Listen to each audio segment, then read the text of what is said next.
Good morning to all my friends and family, and welcome to Jim's 5 a.m. Club.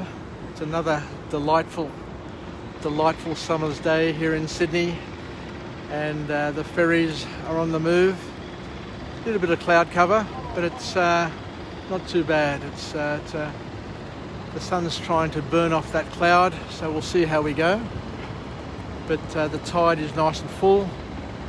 And what I'll do is go on a bit of a walk and talk. I'll just go down here onto wharf number 6 just to stay close to my work because I'm on my morning tea break.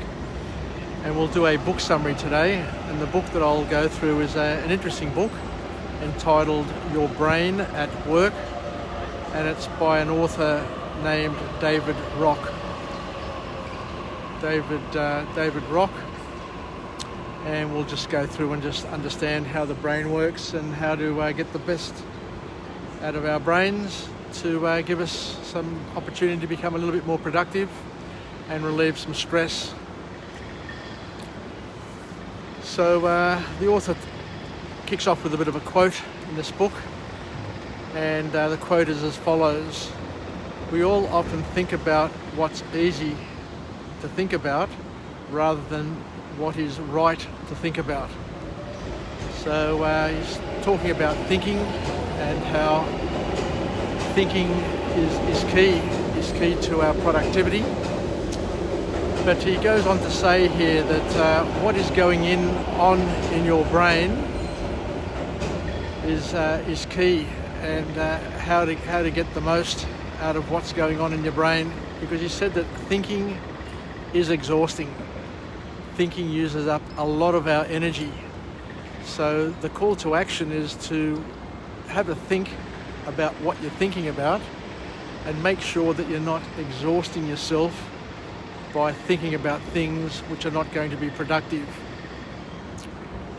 So the next point that the author dwells on is an interesting one, because he says that your ability to think is limited, just like our willpower is also limited. So we need to remove as many distractions as we can from our thinking process, and don't try and multitask, because multitasking is exhausting and it's not all that productive. Even though people talk about and boast about their abilities to multitask, the reality is that multitasking isn't all that productive. And the author goes on to talk about the fact that multitasking actually reduces your IQ by up to 10 points, which is some sort of scientific research that he tries to use to base his points on.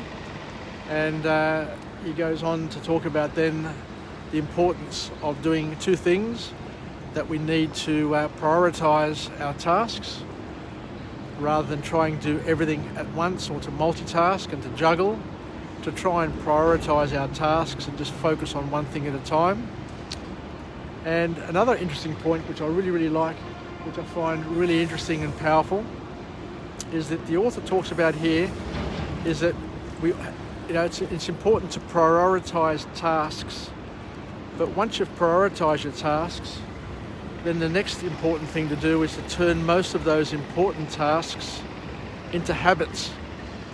Because by turning it into habits, you put it on autopilot, and instead of doing it at a conscious level, you're doing it at a subconscious level.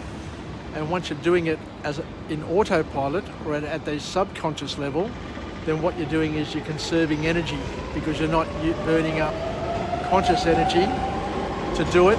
So the thoughts are happening below the surface at the subconscious level, and you're not burning up calories and energy. So an interesting look at how we can change the way we think, change the way we do things in order to conserve energy and also to get things happening on automatic pilot.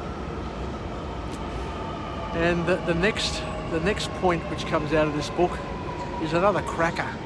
This is something that I've never considered before, but the author has another call to action, and the call to action is that what we should be doing is instead of competing against other people, instead of competing against our friends, our family, our work peers, what we should be doing is competing against ourself from the previous day, trying to generate improvements, because this mindset is quite powerful.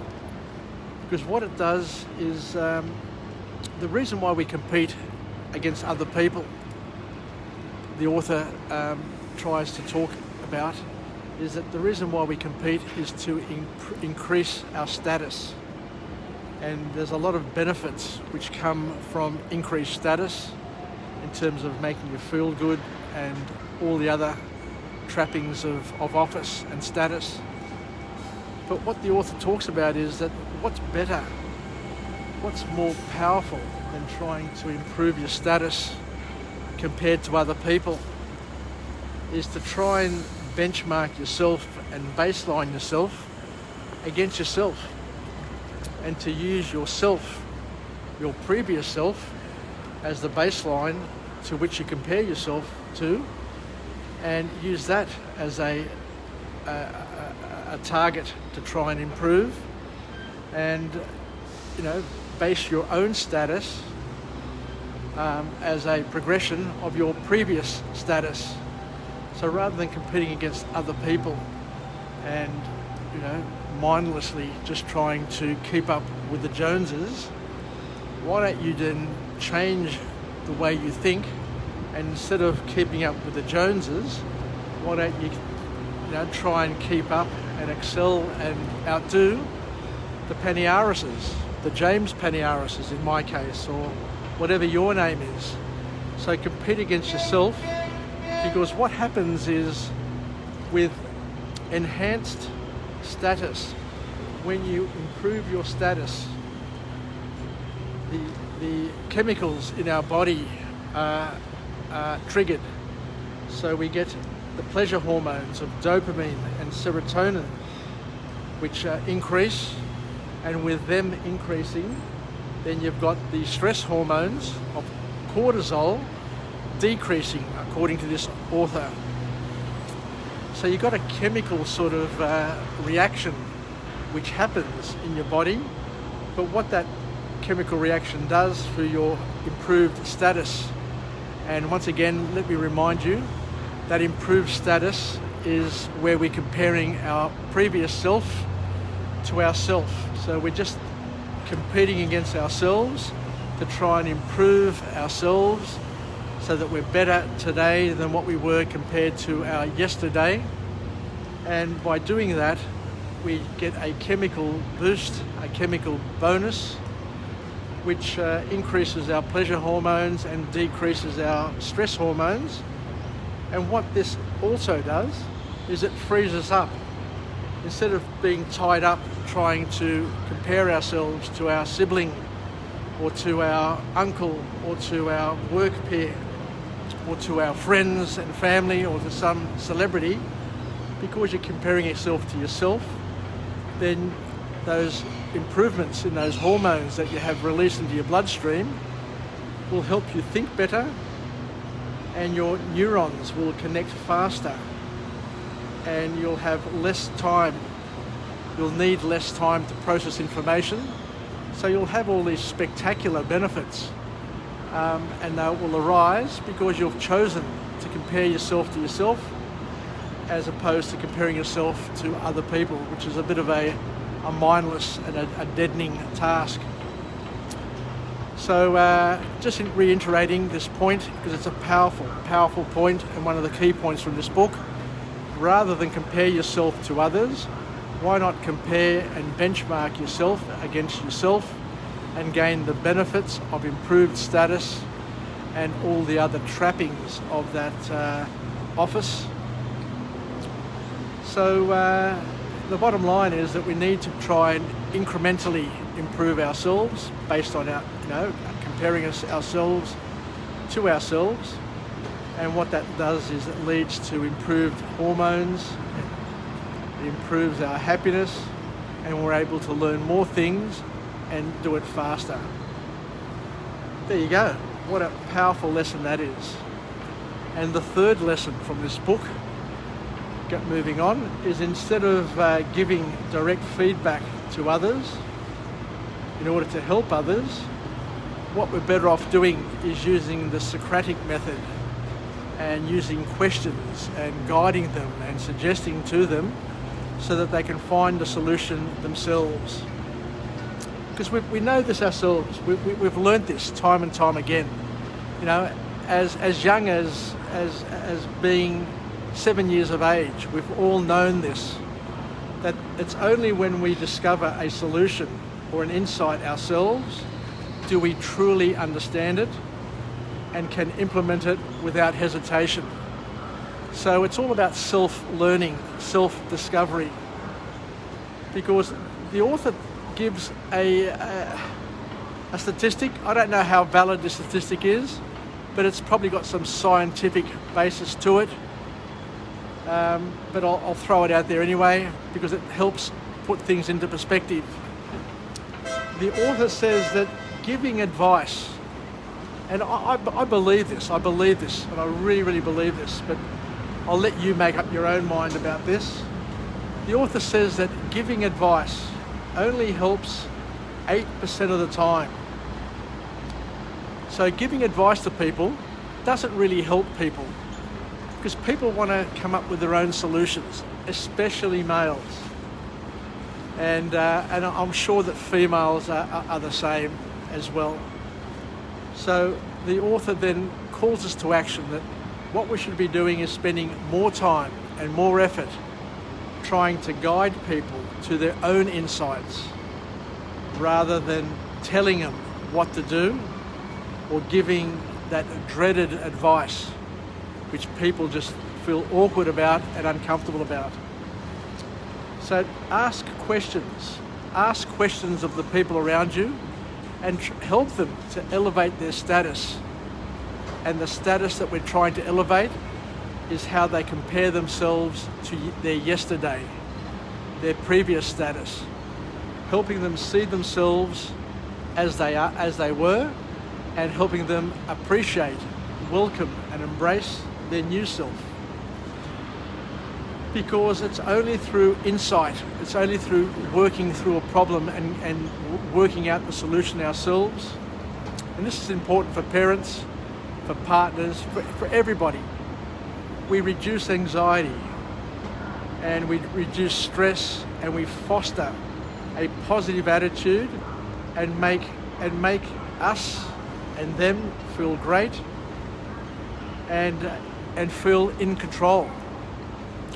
Because when you find your own answers, when you're led to your own answers, and Socrates, was talking about this 2,500 years ago, and he fathered the Socratic method of just asking the right questions and get people to answer their own questions by focusing them on the right question. So I think I'll leave it there for now, but what a wonderful book. Plenty of insights there.